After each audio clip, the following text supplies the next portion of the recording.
Shalom saudara-saudara yang terkasih dalam Tuhan Yesus Kristus. Apa kabar? Semoga hari ini saudara semua dalam keadaan sehat dan penuh sukacita dimanapun Anda berada. Saat kita berkumpul dalam renungan hari ini, kita akan merenungkan sesuatu yang sangat penting, terutama bagi kita yang memiliki peran sebagai kepala keluarga. Tentu kita semua tahu bahwa keluarga adalah salah satu anugerah terbesar yang Tuhan berikan kepada kita. Namun, bagaimana kita menjalani peran kita dalam keluarga? Bagaimana kita sebagai kepala keluarga, khususnya sebagai seorang ayah, bisa mengarahkan keluarga kita sesuai dengan kehendak Tuhan?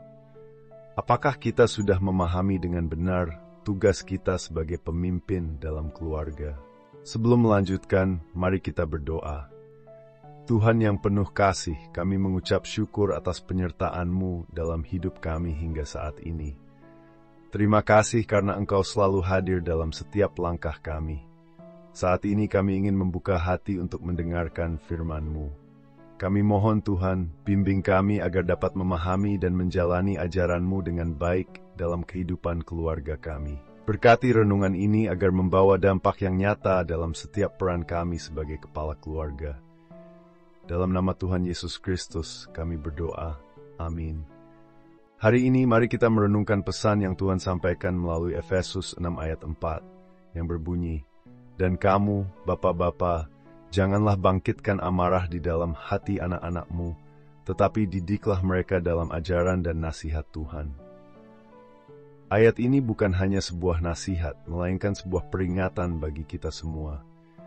Kita sebagai kepala keluarga dipanggil untuk lebih dari sekadar memberikan nafkah atau memenuhi kebutuhan fisik keluarga kita. Tugas kita lebih besar dari itu. Kita dipanggil untuk mendidik anak-anak kita dalam ajaran dan nasihat Tuhan, agar mereka dapat tumbuh menjadi pribadi-pribadi yang takut akan Tuhan.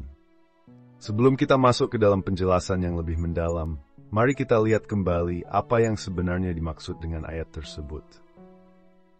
Efesus 6 ayatnya keempat mengingatkan kita, para ayah, untuk tidak membangkitkan amarah dalam hati anak-anak kita. Tetapi, kita diminta untuk mendidik mereka dalam ajaran dan nasihat Tuhan. Apa yang dimaksud dengan jangan membangkitkan amarah?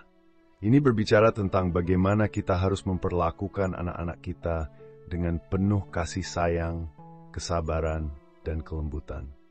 Terkadang, dalam perjalanan hidup kita sebagai ayah, kita bisa menjadi begitu fokus pada pekerjaan dan tanggung jawab lain, hingga kita lupa untuk memberikan perhatian yang tepat kepada anak-anak kita. Di sini Tuhan mengingatkan kita bahwa kata-kata yang kita ucapkan, tindakan yang kita lakukan, dan cara kita memperlakukan mereka, semuanya memiliki dampak yang besar terhadap hati dan jiwa anak-anak kita. Jika kita sering berbicara dengan keras, mengkritik tanpa mempertimbangkan perasaan mereka, atau bahkan berlaku tidak adil, kita bisa membangkitkan kemarahan dalam hati mereka. Namun jika kita mengasihi mereka dengan tulus dan mendidik mereka dengan penuh pengertian, kita akan mendapati mereka bertumbuh dengan hati yang penuh rasa syukur, dan tentunya mereka akan lebih terbuka menerima ajaran kita. Sementara itu, bagian kedua dari ayat ini mengajarkan kita untuk mendidik anak-anak kita dalam ajaran dan nasihat Tuhan. Ini adalah bagian yang sangat penting. Mengapa? Karena dalam dunia yang penuh dengan pengaruh negatif seperti sekarang ini, kita sebagai kepala keluarga harus menjadi sumber kebenaran dan kekuatan bagi anak-anak kita. Ajaran dan nasihat Tuhan adalah pedoman hidup yang akan menuntun mereka untuk hidup benar di hadapan Tuhan. Kita sebagai ayah harus menjadi teladan dalam hidup yang takut akan Tuhan, yang selalu mengutamakan kebenaran dan kasih. Ketika kita mendidik anak-anak kita dengan firman Tuhan, kita membantu mereka membangun fondasi iman yang kokoh, yang akan membantu mereka menghadapi tantangan hidup dengan bijaksana dan penuh pengharapan. Mari kita renungkan, apakah kita sudah melakukan ini dalam keluarga kita? Apakah kita sudah mendidik anak-anak kita dengan kasih dalam ajaran dan nasihat Tuhan? Atau apakah kita lebih sering terburu-buru, tidak sabar, atau bahkan melupakan pentingnya peran kita dalam membentuk karakter mereka sesuai dengan firman Tuhan. Untuk lebih memahami bagaimana kita bisa menerapkan ajaran ini dalam kehidupan sehari-hari, mari kita lihat beberapa contoh nyata yang mungkin sering kita hadapi. Pernahkah saudara merasa lelah setelah seharian bekerja?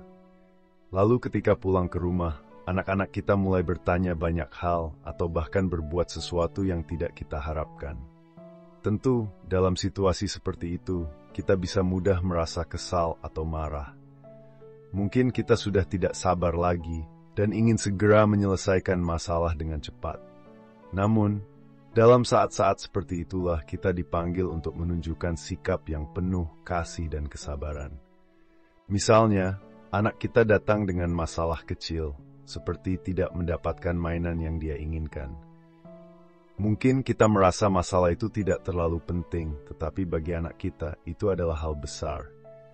Jika kita menjawabnya dengan kasar atau dengan perkataan yang tidak tepat, kita bisa melukai perasaan mereka dan membangkitkan kemarahan dalam hati mereka. Sebaliknya, jika kita meluangkan waktu untuk mendengarkan mereka, untuk berbicara dengan lembut, dan memberikan penjelasan dengan penuh kasih, kita tidak hanya menghindari amarah, tetapi juga memberikan mereka pelajaran hidup yang berharga. Ada beberapa hal yang dapat kita lakukan sebagai seorang ayah untuk dapat menerapkan firman Tuhan kepada anak kita. Pertama, dengarkan dengan penuh perhatian. Ketika anak-anak datang kepada kita dengan cerita atau masalah mereka, jangan langsung menghakimi atau terburu-buru memberikan solusi. Luangkan waktu untuk mendengarkan mereka dengan hati yang terbuka. Ini menunjukkan kepada mereka bahwa kita peduli dan memberi mereka rasa dihargai. Kedua, berbicara dengan kasih dan kelembutan. Ketika memberikan nasihat atau mendisiplin anak, pastikan kita melakukannya dengan cara yang penuh kasih, bukan dengan amarah. Hindari kata-kata yang melukai dan pilihlah kata-kata yang membangun mereka. Ketiga, menjadi teladan hidup yang takut akan Tuhan. Anak-anak kita belajar lebih banyak dari apa yang kita lakukan daripada apa yang kita katakan. Oleh karena itu, sebagai kepala keluarga, kita harus menjadi teladan dalam hidup yang berlandaskan pada ajaran Tuhan. Kita harus menunjukkan melalui tindakan kita bagaimana kita mengutamakan Tuhan dalam setiap aspek kehidupan kita. Saudara, menjadi kepala keluarga bukanlah tugas yang mudah. Namun Tuhan tidak pernah meninggalkan kita. Dia memberikan kita firman-Nya sebagai pedoman dan bimbingan. Tuhan juga memberikan kita kekuatan melalui Roh Kudus untuk menjalankan peran kita dengan baik. Oleh karena itu, mari kita lebih serius lagi dalam mendidik anak-anak kita. Kita bisa menjadi kepala keluarga yang penuh kasih, yang mendidik anak-anak dalam ajaran dan nasihat Tuhan. Kita bisa menjadi teladan yang baik, yang menunjukkan kepada mereka bagaimana hidup sesuai dengan kehendak Tuhan. Mari kita berdoa bersama. Tuhan Yesus, terima kasih untuk firman-Mu yang penuh kasih ini. Terima kasih telah mengingatkan kami tentang peran kami sebagai kepala keluarga. Kami mohon agar Engkau memberi kami hikmat dan kekuatan untuk mendidik anak-anak kami dengan kasih, dan agar mereka dapat tumbuh dalam ajaran dan nasihat Tuhan. Kami juga mohon agar kami tidak membangkitkan amarah dalam hati mereka, tetapi memberikan teladan hidup yang sesuai dengan firman-Mu. Berkati setiap keluarga yang mendengarkan renungan ini, agar kami semua dapat menjadi kepala keluarga yang penuh kasih, bijaksana, dan takut akan Tuhan. Dalam nama Tuhan Yesus, kami berdoa. Amin. Saudara, hari ini kita telah belajar tentang pentingnya peran kepala keluarga dalam mendidik anak-anak kita dengan ajaran dan nasihat Tuhan. Mari kita merenungkan kembali apakah kita sudah menjalankan peran tersebut dengan baik. Ingatlah bahwa sebagai kepala keluarga, kita dipanggil untuk menjadi teladan dan untuk memberikan arahan yang benar bagi anak-anak kita. Jangan biarkan amarah atau ketidakpedulian merusak hubungan kita dengan mereka. Sebaliknya, marilah kita mendidik mereka dengan kasih yang tulus dan dalam ajaran Tuhan yang benar. Jangan lupa untuk like, subscribe, dan aktifkan notifikasi agar saudara tidak ketinggalan renungan-renungan berikutnya. Mari bagikan renungan ini kepada keluarga, teman, dan orang-orang yang kita kasihi, agar semakin banyak orang yang memahami dan menghidupi firman Tuhan dalam kehidupan mereka. Sampai berjumpa kembali dalam renungan selanjutnya. Tuhan Yesus memberkati.